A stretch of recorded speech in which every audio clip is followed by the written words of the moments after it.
Hey, how's it going? Today we will discuss about Google Tag Manager and Data Layer setup for Squarespace website. So let's get started. We will set up Google Tag Manager and e-commerce data layer on Squarespace website. So I am on the Squarespace dashboard. So we have to go to the website, then pages, then under the pages we will find custom code, then code injector. On the code injector we have to set up the data layer code on the header. Then we have to install the item data layer on the footer. So this data layer will send the view item and add to cart data. Then we also need a purchase data layer on the order status page. On the order status page we have purchase data layer. So this one. Now we can test it. I have Google Tag Manager open. So let's get preview. So preview. Oh sorry, it is taking too much time. Okay, connect.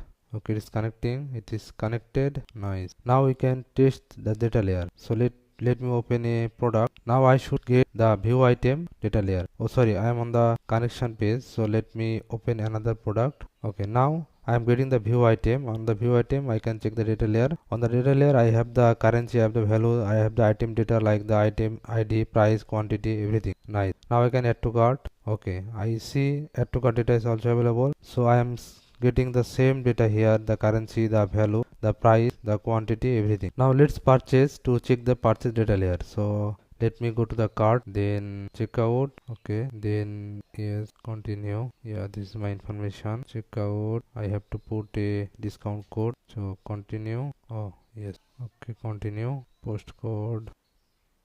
Okay, now let's purchase. Okay, now I can test the purchase data layer. I'm getting the purchase event. Under the purchase event I have the transaction ID, I have the value, I have the currency, I have also the subtotal, everything. So I can send the data to Google Ads, Analytics, maybe Facebook PGL and any platform to set up the e-commerce data. Thanks for watching. If you need help with data or want to make sure your tracking is working perfectly, I would love to help. You will find a blog post with more details in the description along with my WhatsApp and booking link. Just book a free consultation or send me a message. Let's make your conversion tracking work.